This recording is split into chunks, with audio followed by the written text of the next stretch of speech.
పవన్ కళ్యాణ్ మీదన వేసిన 2 పిటిషన్లను కూడా హైకోర్టు కొట్టివేసింది.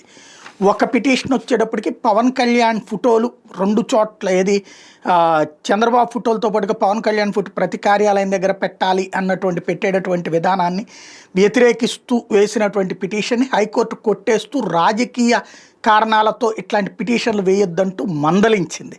ఎందుకు పెట్టకూడదు అంటూ నిలదీసింది. తద్వారా ఆ పిటిషనర్కి మందలింపు మనం పొద్దునే మాట్లాడుకున్నాం. అట్లాగే విజయ్ కుమార్ అనేటటువంటి మాజీ ఐఏఎస్ అధికారి వేసినటువంటి పిటిషన్ ఏదైతే పవన్ కళ్యాణ్ దుర్వినియోగం చేస్తున్నారు తనకి సంబంధించినటువంటి ఫంక్షనరీని అన్నటువంటి పిటిషన్ని కొట్టివేస్తూ ఆగ్రహం వ్యక్తం చేసింది. అందులో ఎలాంటి నిజాలు లేవని తేల్చి చెప్పింది. తద్వారా పవన్ కళ్యాణ్ మీద అభాండాలు వేయాలనుకుంటూ ప్రయత్నించినటువంటి 2 పిటిషన్లను కొట్టివేయడం ద్వారా పవన్ కళ్యాణ్ కరెక్ట్ అన్నటువంటిది నిరూపణ అయింది హైకోర్టులో. అట్ ద సేమ్ టైం వీళ్ళిద్దరూ తప్పు కావాలని ప్రచారం కోసం లేకపోతే రాజకీయ ఉద్దేశాలతో పిటిషన్లు వేశారని తేలింది.